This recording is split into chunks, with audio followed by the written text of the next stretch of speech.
Jesus. Ele foi, Ele é e sempre será o maior em nosso meio.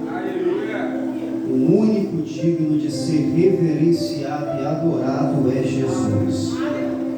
Saúde a igreja capaz do Senhor. Por gentileza, abram as vossas Bíblias. O Evangelho de Jesus Cristo, segundo escreveu Mateus. O capítulo é o capítulo de número 14. E vamos ler a partir do verso de número 13. Evangelho de Jesus Cristo, segundo escreveu Mateus. O capítulo é o capítulo de número 14. Vamos ler a partir do verso de número 13. Me encontro acompanhado da pastora Isabel, a minha esposa. Me encontro acompanhado da jovem Patrícia. Que Deus seja louvado pela vida de todos. Quero agradecer pelo convite do pastor Wellington também. Mais uma vez confiar nesse altar. Que Deus seja louvado pela vida de todos os meus amigos, meu filhão, Dona Gisele, amém, e pela igreja. E que Deus possa nos conceder uma palavra revelada nessa noite. Mateus 14, verso 13. Todos acharam? Amém. Jesus, ouvindo isto, retirou-se dali num barco para um lugar deserto, à parte. Sabendo as multidões, vieram das cidades seguindo-o por terra.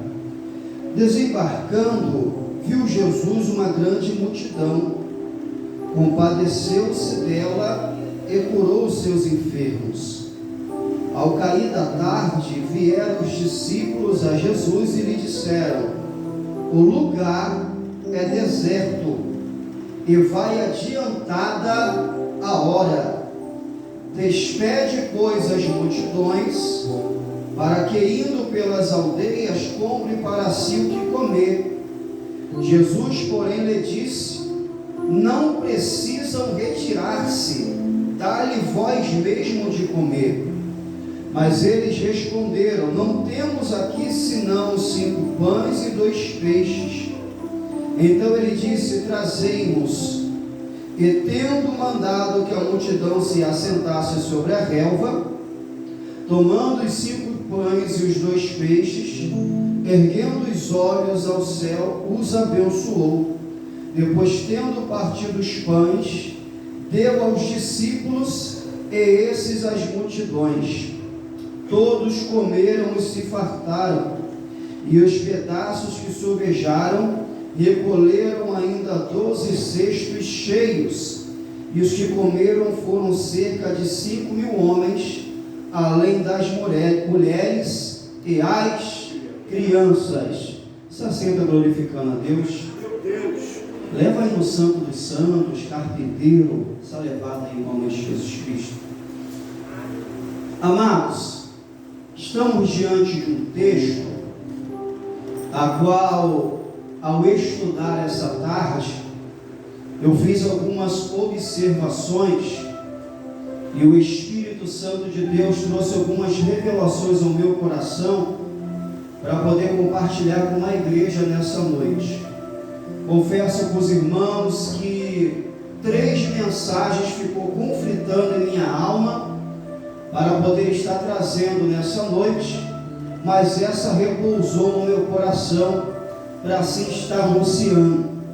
A gente aprende algumas coisas no seminário teológico, a gente aprende algumas coisas na sala de aula, que é para ficar na sala de aula, mas algumas coisas é para a gente poder estar aplicando no altar, estar aplicando na igreja. Eu não sei se vocês observaram, no capítulo 14 de Mateus, no verso 13, o verso 13 vai começar dizendo que Jesus está o quê? Ouvindo. Eu louvo a Deus que quando o Espírito Santo usava o pastor Wellington falava sobre audição. Aí foi aonde a mensagem repousou no meu coração. E a passagem que o Espírito Santo colocara no coração do pastor Wellington é: a fé vem pelo ouvir e ouvir a palavra de Deus, automaticamente eu vou entender que aquilo que vai despertar a fé em nós é a palavra do Senhor.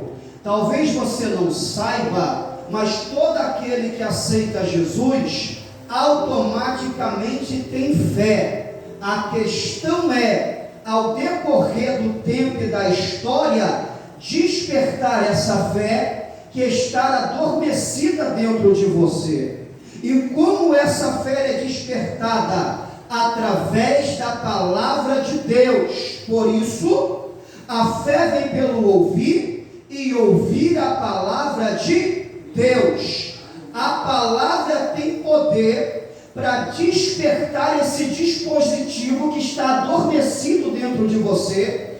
E quando você escuta a palavra que vem da parte de Deus, essa fé adormecida, ela acorda, ela entra em evidência e você passa a exercer. Então vamos entender que a palavra de Deus tem poder para ativar a fé em nós.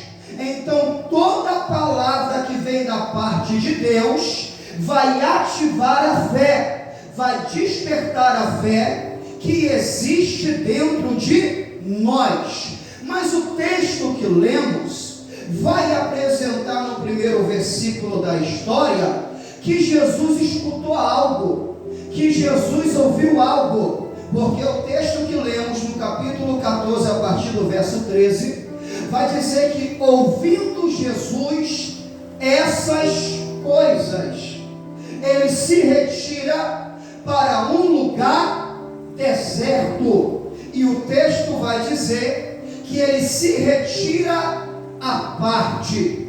Quando você lê um texto, quando você lê uma passagem, aonde está dizendo que alguém está se retirando à parte, o texto está dizendo assim: essa pessoa quer ficar sozinha, essa pessoa quer ter um particular com Deus.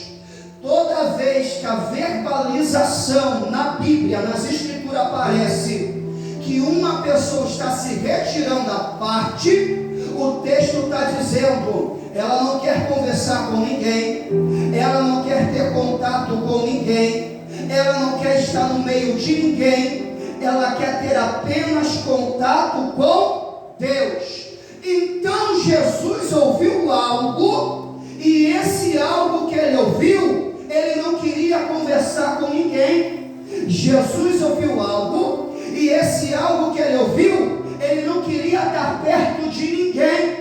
É por isso que ele vai para um lugar deserto, e ele vai para um lugar à parte, porque Jesus escuta algo, Jesus ouve algo que lhe levou a se isolar. Não queria contato com ninguém, não queria conversar com ninguém. É sabido de nós outros que tem notícia que chega na nossa casa, que tem notícia que chega no nosso ministério, que tem notícia que chega na nossa vida, que a gente quer se isolar, porque a gente não tem cabeça para conversar com ninguém, a gente não tem cabeça para estar em contato com ninguém. A notícia foi tão carregada, a notícia foi tão triste, a notícia foi tão pesada, que ela causa um baque e a gente quer se isolar. Escuta, o mal do século é a depressão. É sabido de nós outros que no meado ou no final de 2018, entrando para 2019, aconteceu a pandemia chamada Covid-19. E Covid-19 ganhou as redes nacionais, Covid-19 ganhou os noticiários, e muitas pessoas deixou a problemática da depressão de lado, devido a essa pandemia chamada Covid-19. E muita gente ainda está morrendo de depressão, muita gente ainda está sofrendo de depressão, muita gente ainda está abatida por causa da depressão. Eu não vou dizer que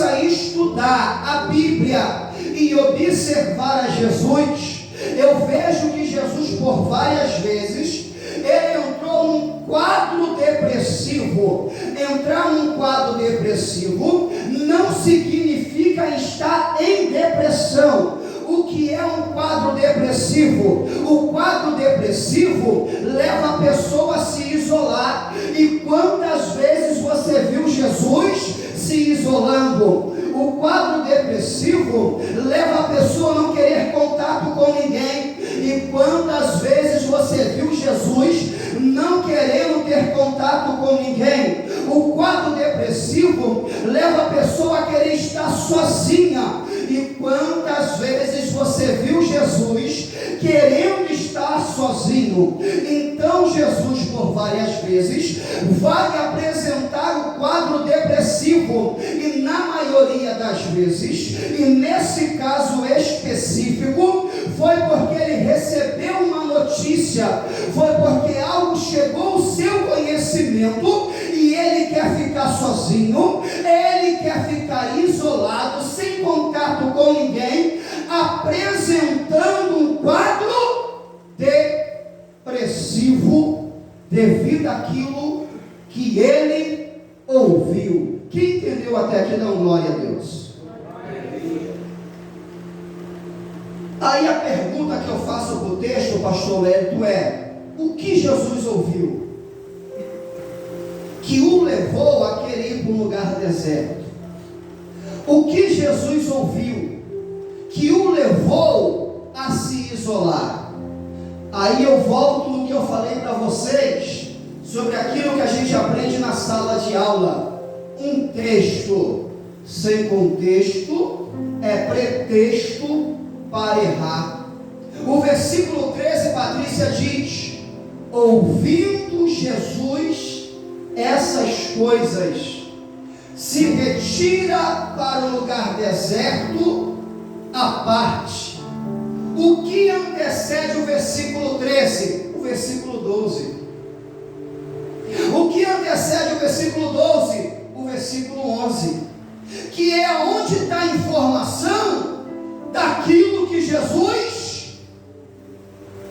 Qual é a notícia, Gisele, que Jesus escuta? Qual é a notícia que vem ao coração de Jesus, que leva ele a se isolar? João, seu primo, o profeta, foi degolado.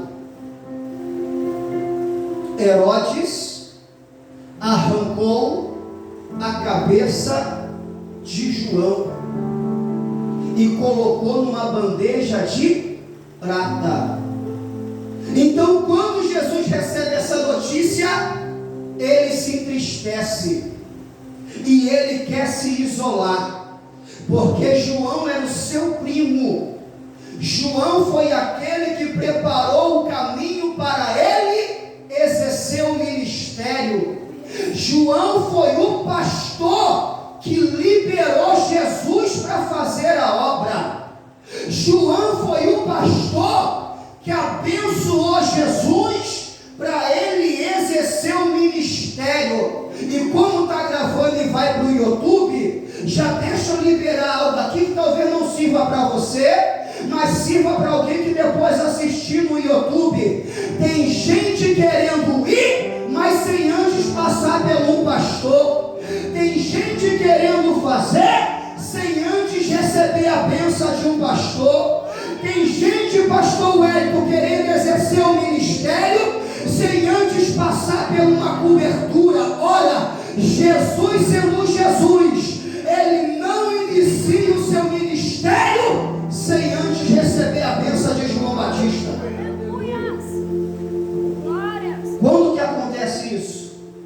Quando João está batizando no Jordão e Jesus vem vindo na fila, e João olha para Jesus, meu pastor, e diz: eu careço ser batizado por ti, e vem você a mim? Aí Jesus: eu tenho que ser batizado para que se cumpra as escrituras do meu Pai, e eu não posso iniciar o meu ministério sem antes passar pela tua cobertura.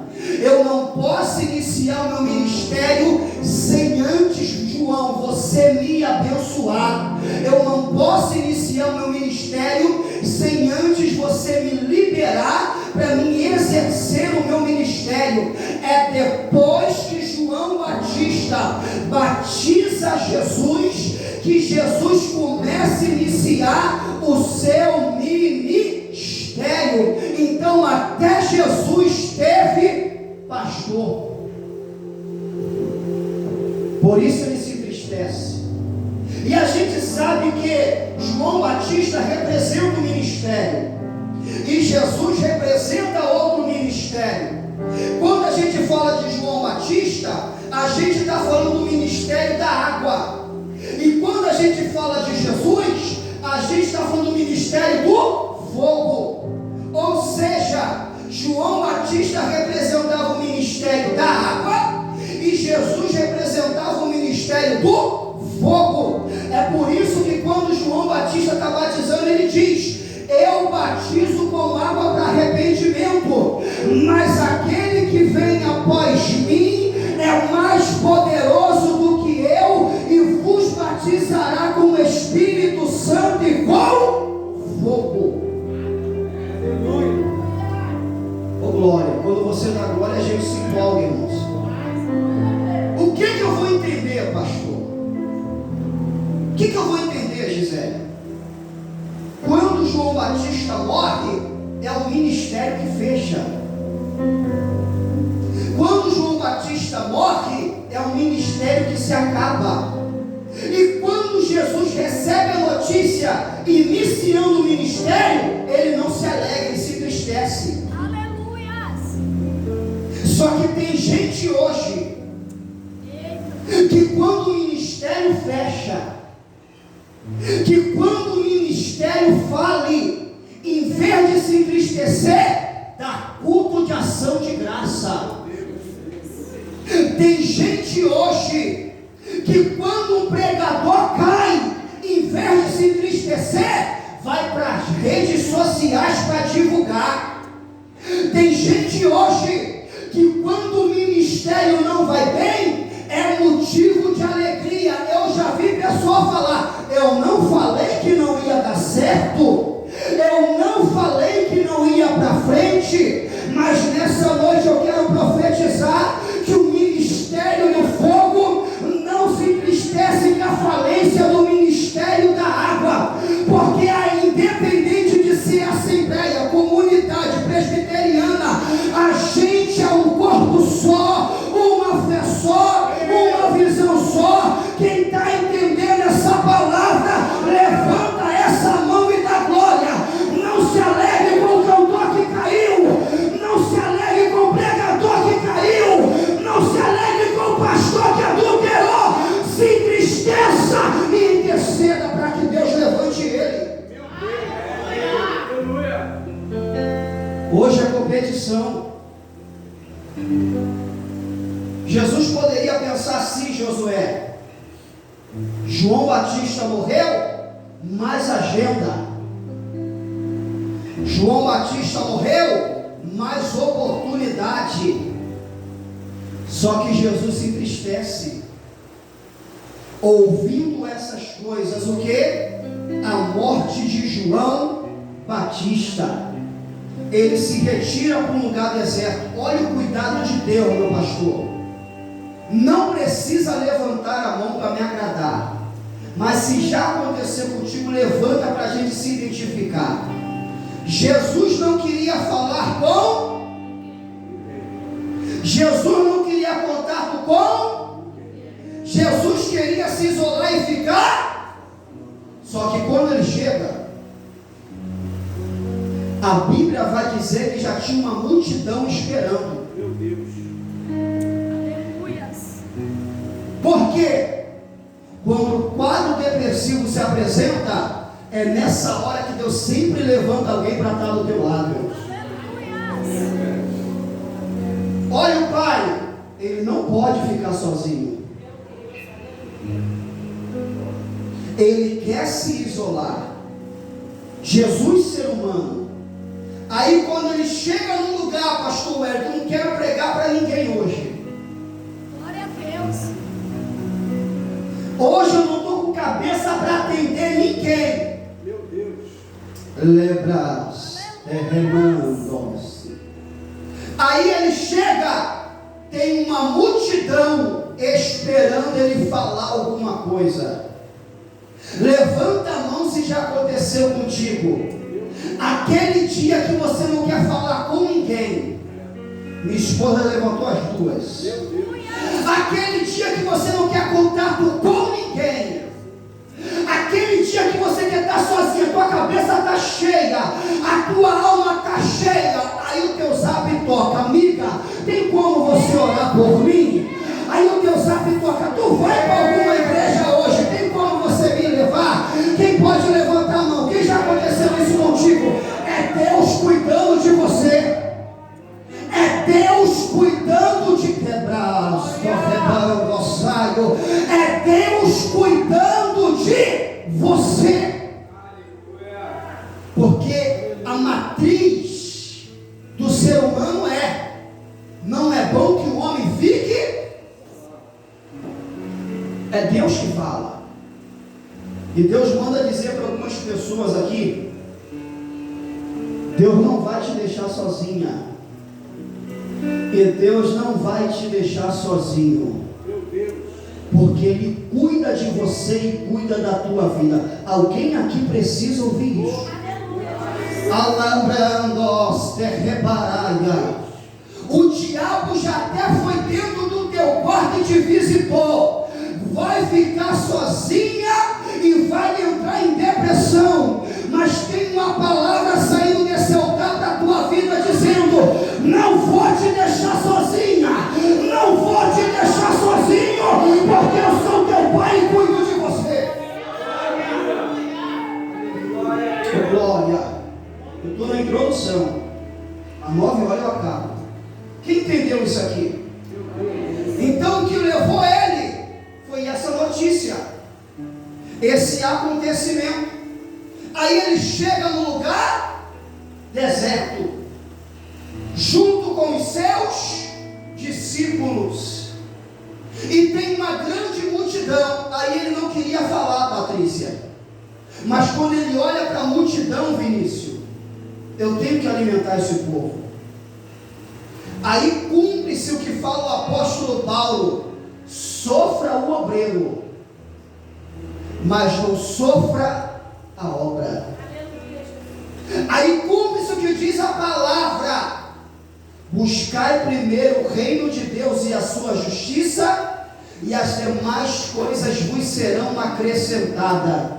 Eu não sei se você está entendendo, mas a palavra revelada é essa: no teu momento de dor, no teu momento de luta, no teu momento de dificuldade, é justamente nesse momento que Deus mais conta comigo e mais conta contigo.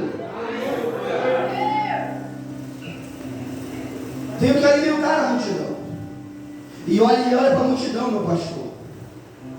E chega por discípulos: vamos alimentar esse povo. Porque independente daquilo que eu estou passando, eu tenho um ministério. E eu tenho que abençoar. E eu tenho que alimentar essa multidão. Aí os discípulos, para mim entrar na mensagem, os discípulos, faz tipo assim, 360.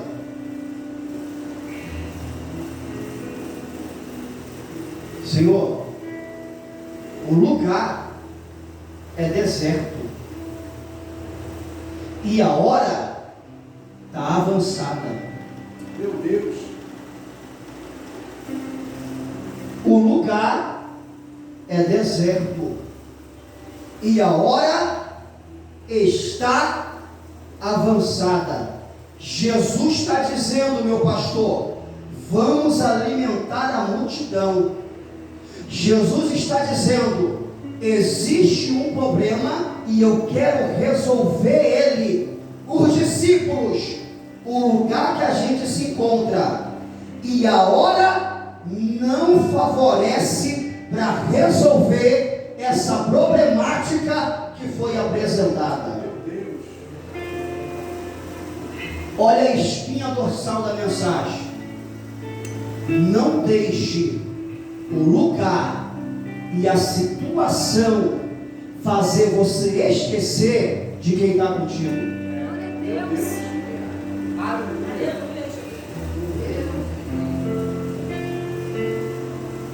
Não deixe o lugar e a situação causar dúvida no teu coração acerca daquele que está presente.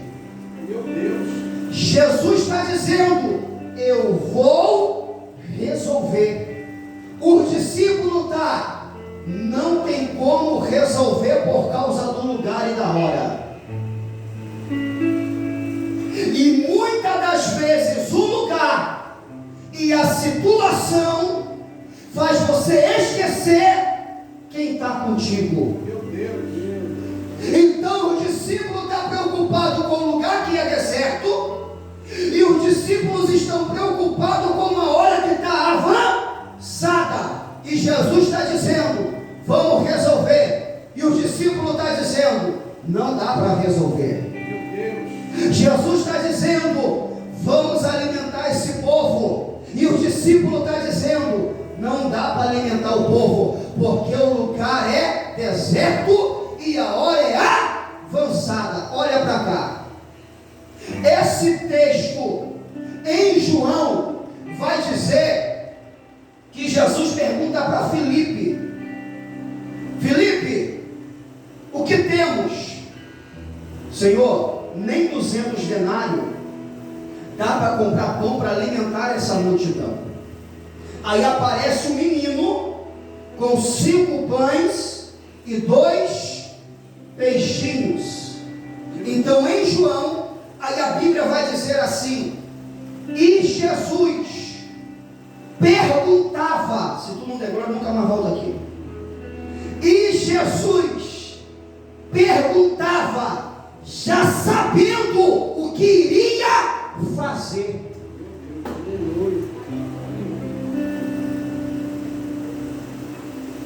Jesus está perguntando, mas já sabia o que iria fazer. Sabe o que eu entendo? A pergunta de Jesus é para ver como está a nossa fé e que atitude a gente vai tomar. João vai dizer que ele perguntou, já sabendo o que iria fazer. Só que a atitude dos discípulos foi reprovada. Porque tem gente que valoriza o lugar, tem gente que valoriza a situação e esquece daquele que está ao lado e está contigo. A palavra para você nessa noite é: aquele que está contigo é mais poderoso do que o lugar. Aquele que está contigo é mais poderoso do que a situação que você se encontra. Tira o olho da situação, tira os seus olhos do lugar e comece a contemplar quem está contigo no lugar. A Bíblia nos afirma em Mateus capítulo 18, verso 20: aonde tiver 2 ou 3 reunidos em meu nome, aí estou eu no meio dele. Se Jesus está no nosso meio, não importa o lugar e não importa a situação, Ele é poderoso para operar o milagre. Estou valorizando muito o lugar e a situação que se encontra. Aí é nesse interim que acontece a dúvida, porque você esquece de quem está contigo. Sabe com quem aconteceu?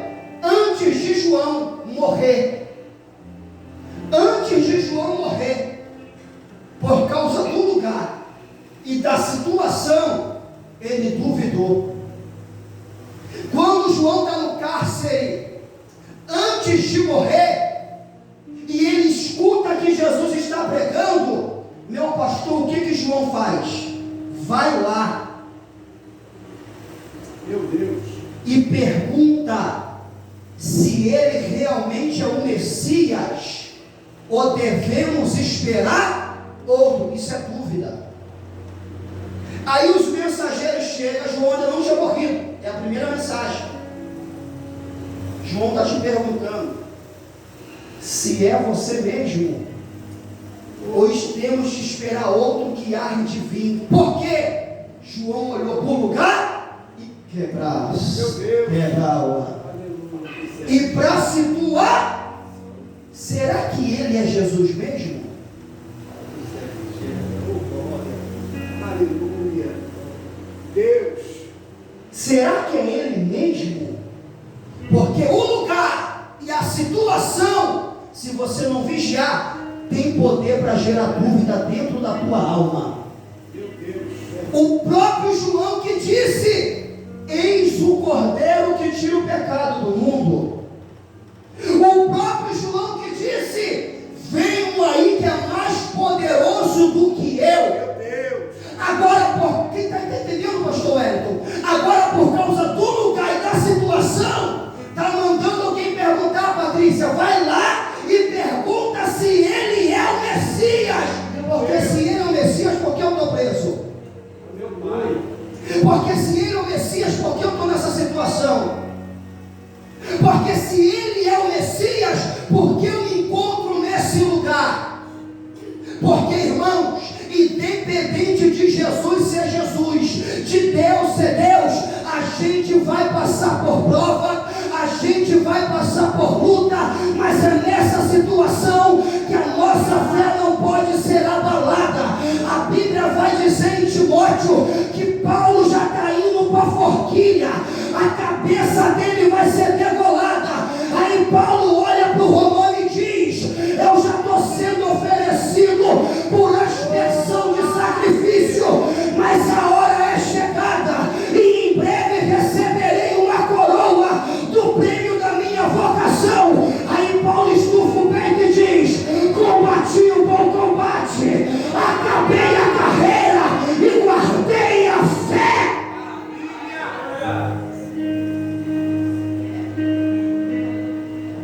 Porque Paulo entendia que a situação e o lugar não era maior do que aquele que ele mesmo falou: eu sei quem eu tenho. Tem gente que fala muito isso, pastor, mas na prática,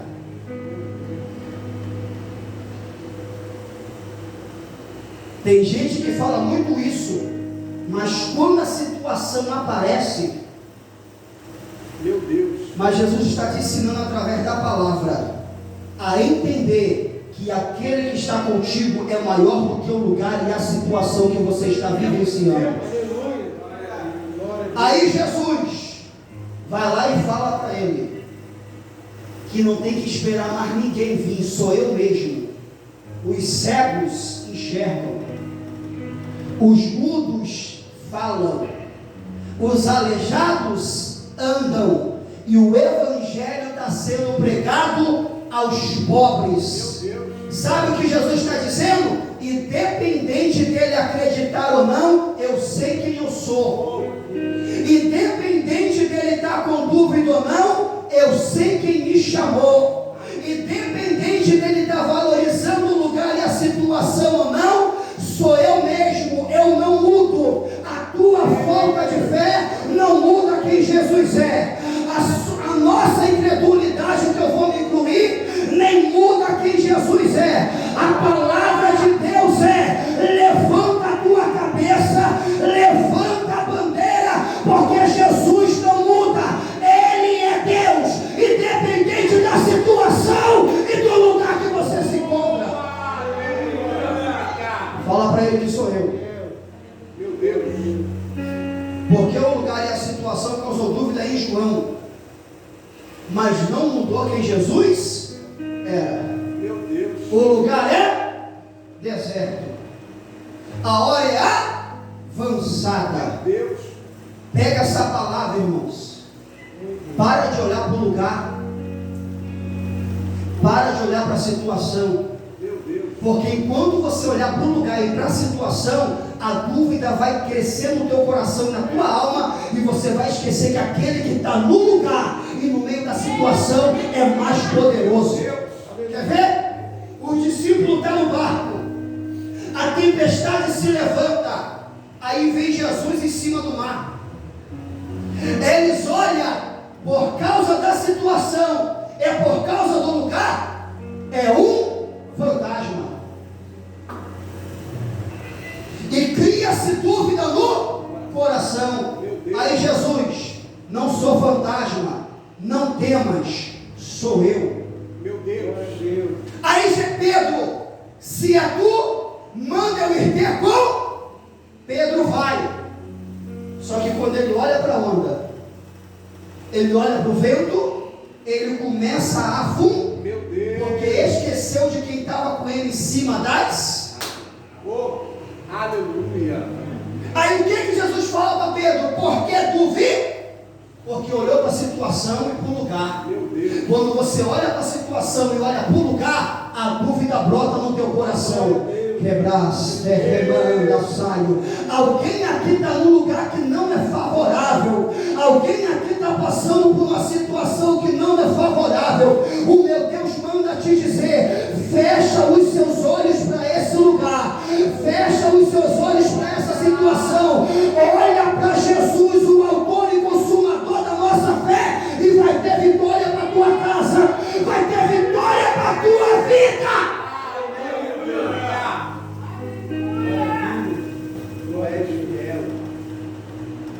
Não valorize o lugar e não valorize a situação. Gênesis capítulo de número 12. Abraão, sai da tua terra, do meio da tua parentela. Parece que eu vou entrar em contradição agora. E vai para o lugar que eu te mostrar. Se o texto parasse aí, tudo que eu preguei caía por terra. Vírgula, se tu uma bênção. Porque não adianta estar num lugar que mana leite e mel e você ser maldição. Não adianta estar num lugar bom e você ser mal. O segredo não está no lugar, o segredo está em você. É você que tem que ser bênção. Olha para cá. Samuel crescia diante dos homens e diante de Deus, com Ofni e Finéias se prostituindo.